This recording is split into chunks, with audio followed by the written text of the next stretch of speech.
नमस्कार। आज का टॉपिक हम शुरू करेंगे फ्रेडरिक ग्रिफिथ। इसका एक्सपेरिमेंट है एनसीईआरटी में क्लास 12 के माइक्रोबायोलॉजी वाले चैप्टर में। तो अभी हम देखते हैं कि फ्रेडरिक ग्रिफिथ ने किस प्रकार से ट्रांसफॉर्मेशन के एक्सपेरिमेंट्स किए थे। फ्रेडरिक ग्रिफिथ 1928 में ये एक्सपेरिमेंट को परफॉर्म किया था। फ्रेडरिक ग्रिफिथ का जन्म हुआ था प्रेस्कॉट इंग्लैंड में और उन्होंने अपनी कंप्लीट एजुकेशन को कंप्लीट किया है लिवरपूल यूनिवर्सिटी से। ये एक फेमस इंग्लैंड के फेमस बैक्टीरियोलॉजिस्ट थे, जिसको हम माइक्रोबायोलॉजिस्ट भी कह सकते हैं क्योंकि बैक्टीरिया की स्टडी को हम माइक्रोबायोलॉजी में करते हैं। इन्होंने अपने बेसिकली जो एक्सपेरिमेंट्स किए थे वो न्यूमोकोकस बैक्टीरिया पे किए थे। फ्रेडरिक ग्रिफिथ के experiments Frederick Griffith performed the experiments in 1928 और ये सारे एक्सपेरिमेंट किस पर किए गए थे?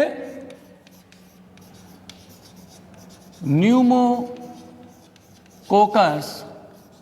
बैक्टीरिया पे। न्यूमोकोकस बैक्टीरिया, ये न्यूमोकोकस बैक्टीरिया क्या होता है? जैसा कि इसका नाम बता रहा है, इसके नाम के दो पार्ट हैं। आगे का पार्ट है उस पर लिखा हुआ है न्यूमोकोकस। न्यूमो, यहां पे इस न्यूमो का मतलब होता है न्यूमोनिया। न्यूमो का अर्थ होता है न्यूमोनिया और कोकस सेकंड जो पार्ट ऑफ द नेम है कोकस। कोकस का मतलब होता है कोकस का मतलब होता है स्फेरिकल। ये जो बैक्टीरिया है वो स्फेरिकल शेप में है, बॉल के नुमा, गेंद नुमा है, इसलिए इसे हम कोकस बोलते हैं। और कोई बैक्टीरिया अगर कैप्सूल शेप्ड हो, जैसा मेडिसिन में कैप्सूल लेते हैं, अगर उस आकार शेप में हो तो हम उसको बेसिलस बोलते हैं। ये वाला जो बैक्टीरिया है न्यूमोकोकस है, ये स्फेरिकल बॉल लाइक स्ट्रक्चर होती है, इसलिए हम इसको कोकस बोलते हैं। और ये बैक्टीरिया अगर किसी एनिमल में बॉडी में अगर एंट्री कर लेता है तो न्यूमोनिया डिजीज जनरेट करता है, इसीलिए इसका नाम रखा गया है न्यूमोकोकस बैक्टीरिया। न्यूमोकोकस बैक्टीरिया को इनिशियली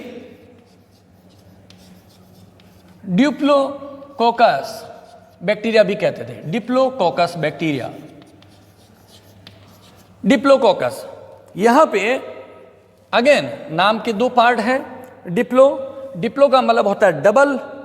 ये जो बैक्टीरिया है कोकस बैक्टीरिया, स्फेरिकल स्ट्रक्चर दो के ग्रुप में रहती है, इसलिए इसको बोलते हैं डिप्लो। स्फेरिकल शेप्ड है इसलिए इसको कोकस बोलते हैं, डिप्लोकोकस बैक्टीरिया।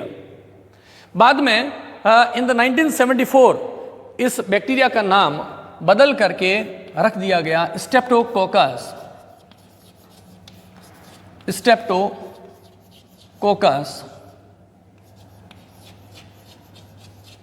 न्यूमोनी इन 1974 में इसको रीनेम कर दिया गया था और इसका नाम रख दिया गया स्ट्रेप्टोकोकस न्यूमोनी। स्ट्रेप्टोकोकस न्यूमोनी क्यों? क्योंकि जो स्ट्रेप्टो वर्ड मीन्स होता है चेन फॉर्म अगर बैक्टीरिया रहते हैं उसको स्ट्रेप्टो बोलते हैं। तो स्ट्रेप्टोकोकाई जो माइक्रो ऑर्गेनिज्म है उससे इसकी स्ट्रक्चर बहुत सिमिलर होती है, इसलिए 1974 में इसका नाम बाद में रख दिया गया स्ट्रेप्टोकोकस न्यूमोनी। चलिए अब देखते हैं इसके फीचर के बारे में। स्ट्रेप्टोकोकस न्यूमोनी किस तरीके से होता है और कितने टाइप के होते हैं। स्ट्रेप्टोकोकस न्यूमोनी बैक्टीरिया यह एक ग्राम पॉजिटिव बैक्टीरिया है। Gram positive bacteria, gram positive bacteria किसे कहते हैं उसकी हम डिटेल में नहीं जाएंगे। ग्राम स्टेनिंग, जब हम किसी लिविंग्स को, एनिमल और प्लांट को जब माइक्रोस्कोप में देखना होता है उससे पहले उसको कलरफुल करते हैं। उन एनिमल और प्लांट के सैंपल को कलरफुल करने के प्रोसेस को बोलते हैं स्टेनिंग। और इनको कलरफुल करने के लिए जिस हम डाई को काम में लेते हैं उसको बोलते हैं स्टेन। तो बैक्टीरिया की स्टेनिंग करने का एक प्रोसीजर है, उसे बोलते हैं ग्राम स्टेनिंग। अगर कोई बैक्टीरिया ग्राम स्टेनिंग से पॉजिटिव बिहेव करता है, अगर उसे स्टेन होता है, तो हम ऐसे बैक्टीरिया को बोलते हैं ग्राम पॉजिटिव बैक्टीरिया। और अगर कोई बैक्टीरिया ग्राम स्टेनिंग से नेगेटिवली इफेक्ट होता है, उसके स्टेन को एब्जॉर्व नहीं करता है, तो हम उससे बोलते हैं ग्राम नेगेटिव बैक्टीरिया। ये एक अलग से टॉपिक है ग्राम स्टेनिंग के बारे में, उसका हम डिस्कशन नहीं करेंगे। यहां पर हम इतनी बात कहेंगे, ये जो बैक्टीरिया है जिसके ऊपर फ्रेडरिक ग्रिफिथ ने अपने एक्सपेरिमेंट्स को परफॉर्म किया था, वो कैसा है, ग्राम पॉजिटिव बैक्टीरिया है, और ये कैसा है, स्फेरिकल शेप में होता है, इसलिए इसे कॉकस कहते हैं। न्यूमोनिया डिजीज को ये जनरेट करता है, इसलिए इसे इसके नाम के आगे प्रीफिक्स में हमने लगा दिया न्यूमोकोकस, और ये डबल के पेयर्स में रहते हैं इसलिए डिप्लोकोकस भी कहते हैं। और बाद में 1974 में इसका नाम बदल के कर दिया गया स्ट्रेप्टोकोकस न्यूमोनी। स्ट्रेप्टोकोकस न्यूमोनी की बात करें, जिस प्रकार से हम किसी प्रकार के एनिमल्स के लिए कहते हैं, जैसे अगर मैं सरल लैंग्वेज में कहूँ, घोड़े कई प्रकार के होते हैं, अलग अलग जातियों के जंतु होते हैं। बैक्टीरिया में जो डिफरेंट टाइप्स होते हैं हम उसको जाति नहीं बोलते हैं, स्पीसीज नहीं बोलते हैं, उसको हम स्ट्रेन बोलते हैं। ये जो न्यूमोकोकस बैक्टीरिया है, इस न्यूमोकोकस बैक्टीरिया के दो स्ट्रेन होते हैं, स्ट्रेन्स। सिंपली लैंग्वेज में हम कहें तो हम कह सकते हैं टाइप्स। न्यूमोकोकस बैक्टीरिया कितने टाइप के होते हैं? दो टाइप के होते हैं। कौन कौन से हैं? First of all R strain and second is smooth strain. R strain and smooth strain bacteria. R strain, यहां पे आर का मतलब क्या है? आर का मतलब होता है रफ। रफ आउटर सरफेस कैसी है? रफ है। एस स्ट्रेन, इसकी आउटर सरफेस है वो कैसी होती है? स्मूथ होती है। इसकी स्मूथ क्यों है अभी हम देखेंगे। अगर किसी एनिमल में आर बैक्टीरिया एंट्री कर जाता है तो उसमें न्यूमोनिया बीमारी नहीं होती है, इसलिए इसे हम बोलते हैं non virulent bacteria. Non virulent strain बोलते हैं। नॉन वायरुलेंट यानी कि ऐसा बैक्टीरिया जो किसी एनिमल के अंदर एंट्री कर जाता है, किसी होस्ट में इंट्रोड्यूस उसको हम करवा दें एक्सपेरिमेंटली भी, तो उस होस्ट में न्यूमोनिया डिजीज नहीं होती है। अर्थात ये आर स्ट्रेन क्या होता है, उस होस्ट के लिए नुकसानदायक नहीं है। लेकिन एस स्ट्रेन, जिसको हम स्मूथ स्ट्रेन कहते हैं, उसको अगर हम किसी होस्ट में, किसी एनिमल में उसको इंट्रोड्यूस कर दें तो उस होस्ट में न्यूमोनिया बीमारी हो जाएगी और वह मर जाता है। इसलिए एस स्ट्रेन को हम बोलते हैं वायरुलेंट स्ट्रेन। Virulent strain. अब हमें ये देखना है कि ये नॉन वायरुलेंट क्यों है और एस स्ट्रेन है वो वायरुलेंट क्यों होता है। नाम से तो पता चल रहा है ये रफ है और ये स्मूथ है। ये स्मूथ क्यों है एस स्ट्रेन, देखते हैं अभी जैसा कि मैं कह रहा था कि ये बैक्टीरिया कैसा होता है, कोकस होता है। तो मैं सिंगल एक कोकस एक बार के लिए बना लेता हूं कि यह बैक्टीरिया ऐसा होता है, स्फेरिकल होता है कोकस, और इसके ऊपर एक लेयर होती है। ये बैक्टीरिया अपने ऊपर एक लेयर बना लेता है। ये लेयर होती है पॉलीसैकेराइड की बनी होती है। जैसे स्टार्च एक पॉलीसैकेराइड होता है, ग्लाइकोजन एक पॉलीसैकेराइड होता है, इसी तरीके से एक पॉलीसैकेराइड है जेलेटिनस मटेरियल। इसकी लेयर इसके बाहर बन जाती है, जिसकी वजह से इसमें स्लिपरी नेचर होती है। स्लिपरी जेलेटिनस लेयर है इसके ऊपर, जेलेटिनस स्लिपरी लेयर कहाँ है? इस बैक्टीरिया के बाहर आउटर एनवेलप बना लेती है, बाहर कवर बना लेती है। नॉर्मली हम जानते हैं, जैसे हम कहते हैं कि प्लांट सेल पे सेल वॉल होती है, सेलुलोज की बनी होती है। बैक्टीरिया में जो सेल वॉल है वो पेप्टिडोग्लाइकेन की बनी हुई होती है। तो ये जो बैक्टीरिया है इसकी जो पेप्टिडो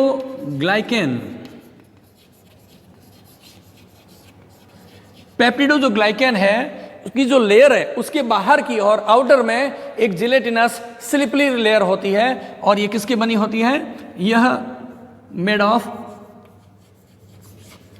पॉलीसैकेराइड, पॉलीसैकेराइड्स की बनी हुई होती है। जिलेटिनस पॉलीसैकेराइड की बनी हुई होती है। एक बार के लिए मैं इसको अलग से एक बार और क्लियरली दोबारा ड्रॉ कर देता हूं। जैसा कि मैं बात कर रहा हूं किसकी? एस स्ट्रेन की कर रहा हूं। एस स्ट्रेन की हम बात कर रहे हैं। एस स्ट्रेन हमने कैसा कहा कि कैसा होता है? स्फेरिकल होता है, बॉल लाइक स्ट्रक्चर है, और इसके ऊपर एक आउटर लेयर बनी हुई है। ये किसकी बनी हुई है? म्यूकोपॉलीसैकेराइड की, पॉलीसैकेराइड की एक लेयर है। किसके बाहर है? पेप्टिडोग्लाइकेन ग्लाइकेन की लेयर के बाहर की तरफ है जो उसको स्मूथ बनाती है, और इस पेप्टिडोग्लाइकेन के कारण ही इस एस स्ट्रेन को प्रोटेक्शन मिलता है।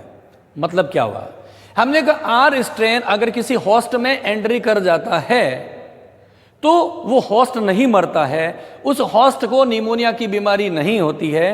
क्यों नहीं होती है? क्योंकि सभी एनिमल्स के अंदर रोगों से लड़ने के लिए एक रेजिस्टेंस पावर होती है, प्रतिरोधक क्षमता, उसे हम बोलते हैं इम्यूनिटी। तो बॉडी की जो इन्नेट इम्यूनिटी है, जन्मजात जो इम्यूनिटी है, रोग प्रतिरोधक क्षमता है, वो रोग प्रतिरोधक क्षमता इसे क्या करेगी, इस आर स्ट्रेन को एनगल्फ कर लेगी, उसको डाइजेस्ट कर देगी, उसको मार देगी। इसलिए हमारे अंदर अगर आर स्ट्रेन एंट्री कर जाता है किसी भी एनिमल में तो उससे निमोनिया की बीमारी नहीं होती है। परंतु यदि किसी एनिमल में, होस्ट में ही एस स्ट्रेन एंट्री कर जाता है तो एस स्ट्रेन के इफेक्ट से मैं कह रहा हूं कि ये निमोनिया बीमारी हो जाती है और होस्ट मर जाता है, इसलिए हम वायरुलेंट कहते हैं। एस स्ट्रेन क्यों नहीं मरता है, उसका बेसिक रीजन क्या है? एस स्ट्रेन के बाहर पॉलीसैकेराइड की एक जिलेटिनस स्लिपरी लेयर होती है जो उसको स्मूथ बनाती है। इनेट इम्यूनिटी, होस्ट की जो इनेट इम्यूनिटी है उससे यह बैक्टीरिया इस पॉलीसैकेराइड की लेयर के कारण प्रोटेक्टेड रहता है।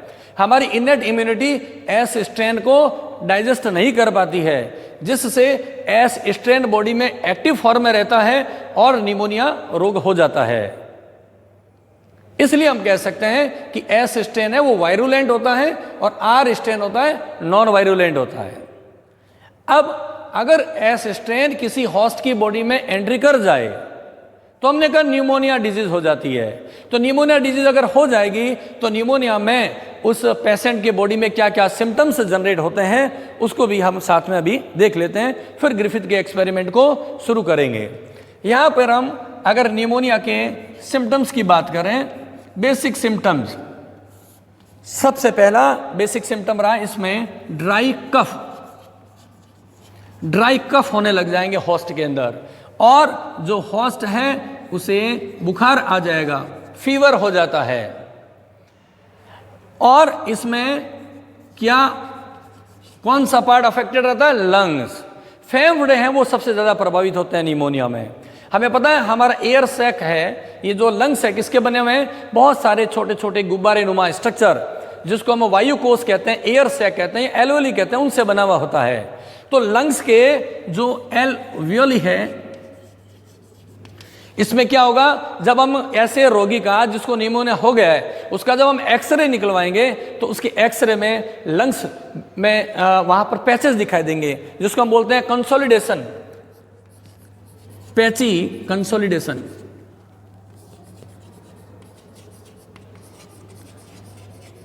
पेची कंसोलिडेशन जनरेट हो जाएंगे तो एक्सरे के द्वारा हमें पता चल जाएगा। तो सिम्टम के रूप में जब हम चेक कराते हैं किसी को निमोनिया है या नहीं है तो सबसे पहला काम उसके सिम्टम क्या आएंगे? ड्राई कफ होगा, बुखार आना शुरू हो जाएगा, और जब एक्सरे करेंगे तो लीवर है वो सबसे ज़्यादा अफेक्टेड पार्ट मिलेगा और एक्सरे में पैची कंसोलिडेशन दिखाई देंगे। तो इससे हमें डायग्नोसिस से पता चल जाएगा एक्सरे कराने से कि ये जो पेशेंट है या जो होस्ट है उसमें किस लेवल का निमोनिया हुआ है, कितना हम क्योर कर सकते हैं, यानी कि रोग की सीरियसनेस के बारे में उस एक्सरे के द्वारा पता कर सकते हैं। अभी हमारे पास में बेसिक इन्फॉर्मेशन आ चुकी है। फ्रेडरिक ग्रिफिथ कौन थे, निमोनिया से डिजीज होती है, किस टाइप का निमोनिया होता है, diplococcus bacteria, Streptococcus bacteria, bacteria के टाइप्स, ग्राम पॉजिटिव बैक्टीरिया, और how many types of this bacteria, R strain and S strain. और हम ये भी समझ चुके हैं आर स्ट्रेन नॉन वायरुलेंट है और एस स्ट्रेन वायरुलेंट होता है। इन सभी चीज़ों से छोटे छोटे क्वेश्चन निकलते हैं। ऑब्जेक्टिव क्वेश्चंस की बात करें तो ये आ सकता है कि who perform the transformation experiments the performed by the Frederick Griffith, ठीक है ना। उसके बाद में आया कि फ्रेडरिक ग्रिफिथ ने किस बैक्टीरिया के ऊपर अपने एक्सपेरिमेंट को परफॉर्म किया, तो हम कहेंगे न्यूमोकोकस, डिप्लोकोकस, या हम कह सकते हैं स्ट्रेप्टोकोकस निमोनी के अंदर एक्सपेरिमेंट परफॉर्म किए गए थे। फिर हमें ऑब्जेक्टिव क्वेश्चन में ये पूछा जा सकता है कि which strain of the streptococcus pneumoniae is the virulent और the harmful for the host, then we can say that S strain is harmful and the virulent but R is not non virulent. Then again question arises that why, what is the reason that the S strain is virulent? तो हम ये कह सकते हैं क्या कि bacteria is covered enveloped by a polysaccharide envelope which protect this bacteria from the innate immunity of the host. उस host के शरीर में जो इनेट इम्यूनिटी है उससे इस एस स्ट्रेन को बचाने का काम करता है पॉलीसैकेराइड का जिलेटिनस लेयर। फिर अगेन ये क्वेश्चन आ सकता है which one of following is the basic symptom of the pneumonia disease. Then we can say the dry cough का होना, फीवर का होना, लंग्स का होना और पैची कंसोलिडेशन का जनरेट होना। इन बातों को समझने के बाद अभी हम देखेंगे कि फ्रेडरिक ग्रिफिथ ने एक्सपेरिमेंट को किस प्रकार से परफॉर्म किया था, उसको अभी एक्सपेरिमेंट देखेंगे। क्या कहा कि जो आर स्ट्रेन है, आर स्ट्रेन न्यूमोकॉकस बैक्टीरिया का जो आर स्ट्रेन है वो हमने कहा नॉन वायरुलेंट है। इसको एक्सपेरिमेंटली चेक करते हैं किस तरीके से कि हमने क्या किया कि एक लिया हमने माइस, ये इस तरीके से हमने एक माइस को लिया और इस माइस में क्या हम इंट्रोड्यूस करा रहे हैं, इस माइस में हम इंट्रोड्यूस करा रहे हैं आर स्ट्रेन को। ये हो गया माइस और इस माइस में हमने क्या इंट्रोड्यूस कराया है आर स्ट्रेन ऑफ बैक्टीरिया। तो हमने क्या देखा, ये जो माइस है वो जिंदा रहता है, यह नहीं मरता है।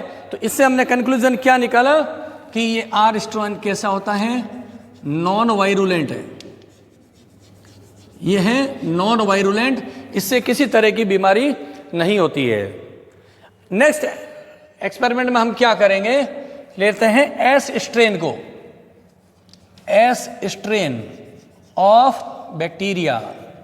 ये यहाँ पे इसी तरीके से हम क्या करेंगे, एक लेते हैं माइस को और माइस के बॉडी में हम इंजेक्ट कर देंगे एस स्ट्रेन को। जैसे ही एस स्ट्रेन इसमें एंट्री करेगा तो माइस में डिजीज हो जाएगी न्यूमोनिया। इस माइस के जो लंग्स है वो अफेक्टेड हो जाएंगे न्यूमोनिया से, एल्वोली में प्रॉब्लम आएगी, डिफिकल्ट ब्रीदिंग होना शुरू हो जाएगा, इसको कफिंग होनी शुरू हो जाएगी। इस तरीके से धीरे धीरे इन्फेक्शन बढ़ने पे यह माइस मर जाता है। इससे हमने क्या कंक्लूजन निकाला कि यह स्ट्रेन, एस स्ट्रेन कैसा होता है, वायरुलेंट होता है। अगेन देखिए, एक माइस को लिया, उसमें आर स्ट्रेन को इंट्रोड्यूस कराया। आर स्ट्रेन को इंट्रोड्यूस कराने पर इस माइस में निमोनिया की बीमारी नहीं होती है, यह सरवाइव कर पाता है, यह नहीं मरता है। इसलिए हमने कंक्लूजन निकाला कि आर स्ट्रेन कैसा होता है, नॉन वायरुलेंट है, इससे बीमारी नहीं होती है, यह हार्मफुल नहीं है। एस स्ट्रेन को, माइस को लिया, एस स्ट्रेन को उसमें इंट्रोड्यूस कराया, हमने देखा कि माइस से वो मर जाता है। क्यों? क्योंकि इसे न्यूमोनिया की डिजीज हो गई है, इसके लंग्स इन्फेक्टेड हो गए, ब्रीदिंग में प्रॉब्लम आ रही है, बुखार होने लग गया है, इस कारण से यह चूहा मर जाता है, यह माइस मर जाता है। इससे हमने कहा एस स्ट्रेन कैसा होता है, वायरुलेंट बैक्टीरिया होता है। अब यहाँ पे थोड़ा सा एक्सपेरिमेंट को चेंज करना है। एक्सपेरिमेंट को चेंज क्या कर रहे हैं, यहाँ पर हम कुछ मॉडिफिकेशन कर रहे हैं। तो इसलिए मैं इसको नाम दे देता हूँ एक बार के लिए, एक्सपेरिमेंट नंबर 1 कर देता हूं, क्योंकि ऊपर जो बातें जिसका हमने डिस्कशन किया है वो नेचुरल प्रोसेस है जो उसके अंदर हो रहा था कि आर स्ट्रेन से सर्वाइव कर रहा है माइस और एस स्ट्रेन से माइस से वो मर जाता है। अब हम क्या कर रहे हैं, हमने कहा कि जब माइस में एस स्ट्रेन को इंट्रोड्यूस कराते हैं तो यह माइस मर जाता है। यहां पर हम थोड़ा सा एक बदलाव कर रहे हैं। देखिए, हमने क्या किया है, सबसे पहले एस स्ट्रेन का बैक्टीरिया को ले लिया है। एस स्ट्रेन के बैक्टीरिया को हमने लिया, लेने के बाद में हमने इसको क्या किया, गर्म किया, हीट दी। यानी कि हम ये कह सकते हैं आपने इस बैक्टीरिया की क्या की है, हीट किलिंग। हीट देने से इस बैक्टीरिया का जो जेनेटिक मटेरियल है वह इनएक्टिवेटेड हो गया, निष्क्रिय हो गया। भी बैक्टीरिया खुद कैसे हार्मफुल इफेक्ट जनरेट करेगा, उसमें जो आनुवंशिक पदार्थ है, जेनेटिक मटेरियल है, उसकी वजह से ही वह बीमारियां उत्पन्न करता है। जब हमने एस स्ट्रेन को गर्म किया, हीट किलिंग की, तो एस स्ट्रेन में जो जेनेटिक मटेरियल है वह इनएक्टिवेटेड हो गया। यानी अब हमें यहाँ पे क्या मिल रहा है, अब हमें मिल रहा है इनएक्टिवेटेड एस स्ट्रेन मिल रहा है। एस स्ट्रेन हो गया इनएक्टिवेटेड। अब इस इनएक्टिवेटेड एन स्ट्रेन को अगर हम किस में एंट्री करा दें, किसी माइस में, इसको हम किसी माइस में यानी कि होस्ट में इंट्रोड्यूस करा देते हैं और फिर हमें ये देखना है कि क्या रिजल्ट आता है। रिजल्ट ऑब्वियसली क्लियर दिखाई दे रहा है। एस स्ट्रेन वायरुलेंट था, इसके बॉडी में जाने पर डिजीज जनरेट हो रही थी और होस्ट मर रहा था। हमने गर्म किया, एस स्ट्रेन क्या हो गया, इनएक्टिवेटेड हो गया। जब एस स्ट्रेन इनएक्टिवेटेड हो गया तो अंडरस्टूड है कि जब इसको माइस में इंट्रोड्यूस कराएंगे तो ये माइस सर्वाइव कर पाएगा, यह चूहा नहीं मरेगा। यानी हम कंक्लूजन ये कह सकते हैं कि अब ये कैसा हो गया है, किसकी तरह बिहेव कर रहा है, नॉन वायरुलेंट की तरह। यानी कि ये बैक्टीरिया अब क्या हो गया है, नॉन वायरुलेंट हो गया है। ओके, अब आते हैं नेक्स्ट स्टेप में, जो ग्रिफिथ का वेरी इंपॉर्टेंट है। कैसे इंपॉर्टेंट है देखते हैं, इसमें रिजल्ट में क्या ऐसा बदलाव आता है जिसकी वजह से फ्रेडरिक ग्रिफिथ इतने फेमस हुए थे। तो नेक्स्ट लेते हैं अपने एक्सपेरिमेंट नंबर 2। एक्सपेरिमेंट नंबर 2 जो ग्रिफिथ का बेसिक और हम कहेंगे स्पेशल स्टेप था जिसकी वजह से वो फेमस हुए। अगेन देखिए हम क्या कर रहे हैं, यहां पे हम क्या कर रहे हैं, देखिए सबसे पहला काम लेंगे एस स्ट्रेन को। हमने लिया एस स्ट्रेन को, जैसे हमने एक्सपेरिमेंट नंबर 1 में किया था। एस स्ट्रेन को लेने के बाद इसको हमने क्या किया, हीट किलिंग कर दी है, जैसे एक्सपेरिमेंट नंबर 1 में किया था। जैसे ही हमने इसकी हीट किलिंग की तो क्या हो गया, इनएक्टिवेशन हो गया। Inactivation of S strain, inactivation हो गया एस स्ट्रेन का। और जब इनएक्टिवेशन हो गया तो अब हम इसे क्या बोलते हैं, नॉन वायरुलेंट। इसको हम बोलेंगे नॉन वायरुलेंट बोलेंगे। यहां तक काम वही हुआ है जो एक्सपेरिमेंट नंबर 1 में हुआ। एस स्ट्रेन लिया, हीट किलिंग कर दी, इसके जेनेटिक मटेरियल को इनएक्टिवेटेड कर दिया। उससे क्या हुआ, अब पहले था वायरुलेंट था, अब क्या बन गया, नॉन वायरुलेंट। अब हमें क्या करना है, एक माइस में 2 बैक्टीरिया का मिक्सचर इंट्रोड्यूस कराना है। यानी कि नॉन वायरुलेंट क्या लिया हमने, एस स्ट्रेन, प्लस हमने क्या लिया है, आर स्ट्रेन। और ये वाला आर स्ट्रेन हमने पढ़ा है अभी, ऑलरेडी क्या होता है, नॉन वायरुलेंट है। इसको हमने क्या किया है, अब इसे हम एक माइस में इसमें इंट्रोड्यूस करा देंगे और हमें देखना है कि रिजल्ट क्या आ रहा है। देखिए अगर पहले के एक्सपेरिमेंट्स के हिसाब से देखें अगर, तो क्या होना चाहिए, आर स्ट्रेन नॉन वायरुलेंट है, उसको अगर माइस में इंट्रोड्यूस कराते हैं तो माइस जिंदा रहता है, सर्वाइव कर सकता है। हमने कहा रिजल्ट ही आया, एस स्ट्रेन नॉन वायरुलेंट है, बीमारी नहीं फैलाता है, माइस सर्वाइव कर सकता है। फिर हमने क्या किया था इस एक्सपेरिमेंट में, इनएक्टिवेटेड एस स्ट्रेन को जब माइस में एंट्री कराया तो भी क्या रिजल्ट आ रहा था, नॉन वायरुलेंट है। ये पहले वायरुलेंट था, अब नॉन वायरुलेंट हो गया। अब हम क्या कर रहे हैं, ये भी नॉन वायरुलेंट, ये भी नॉन वायरुलेंट, इन दोनों नॉन वायरुलेंट को किस में इंट्रोड्यूस कराया, एक साथ माइस के अंदर। माइस मर गया।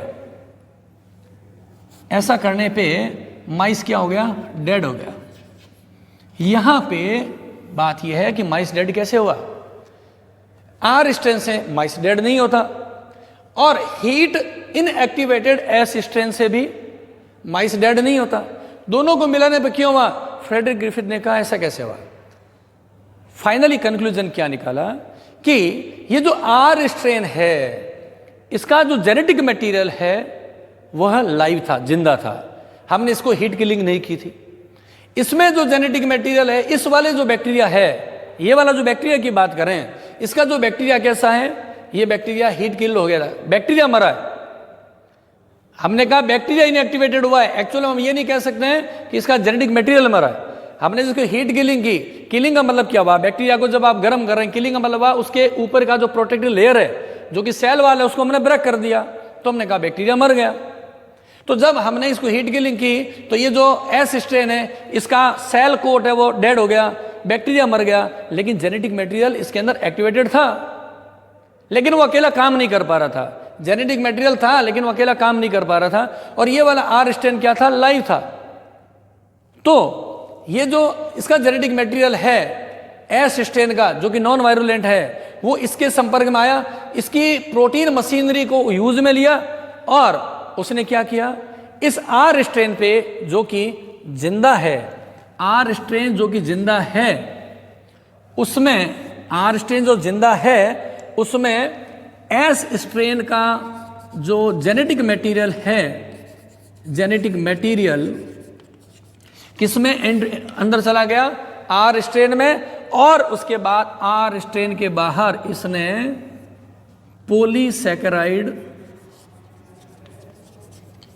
पॉलीसैकेराइड का एनवेलप बना दिया, वही एनवेलप जो कि लाइव एस में होता है, जो कि लाइव एस के अंदर होता है। तो ये बैक्टीरिया जो कि नॉन वायरुलेंट था अब क्या बन गया, ये वायरुलेंट हो गया। ये बैक्टीरिया जो पहले था नॉन वायरुलेंट और अब इसका ट्रांसफॉर्मेशन किस में हो गया है, वायरुलेंट में। इसीलिए इस एक्सपेरिमेंट का नाम क्या रखा गया, ट्रांसफॉर्मेशन, रूपांतरण के प्रयोग। पूछ लेते हैं फ्रेडरिक ग्रिफिथ ने किस पे एक्सपेरिमेंट किया था, किस चीज का एक्सपेरिमेंट किया था, और ऑब्जेक्टिव क्वेश्चंस में अगर ऑप्शन में आ जाता है ट्रांसफॉर्मेशन, ट्रांसडक्शन, सेक्सडक्शन, कंजुगेशन, तो हम उस पे कहां टिक करेंगे, ट्रांसफॉर्मेशन से।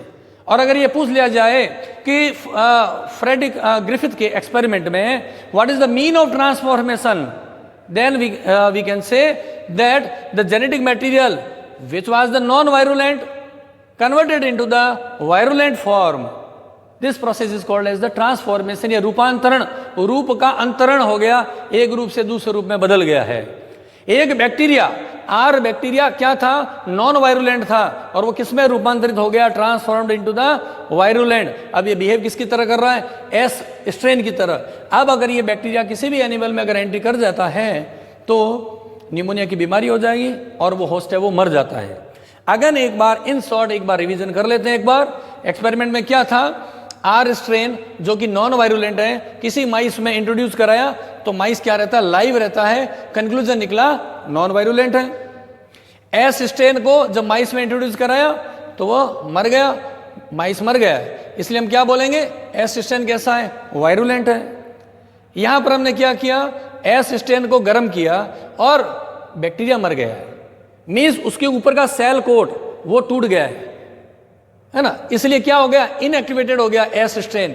अब इनएक्टिव हो गया, अब अगर माइस में डालेंगे तो क्या होगा, माइस जिंदा रहेगा, तो रिजल्ट निकला कि नॉन वायरुलेंट हो गया। अब ये यहां पर हमने क्या किया, एन स्ट्रेन वायरुलेंट था, बीमारी के लिए रेस्पॉन्सिबल है, हीट किलिंग की, इसका सेल कोड हट गया, जेनेटिक मटेरियल अभी भी सर्वाइवल है, इनएक्टिवेटेड हो गया एस स्ट्रेन।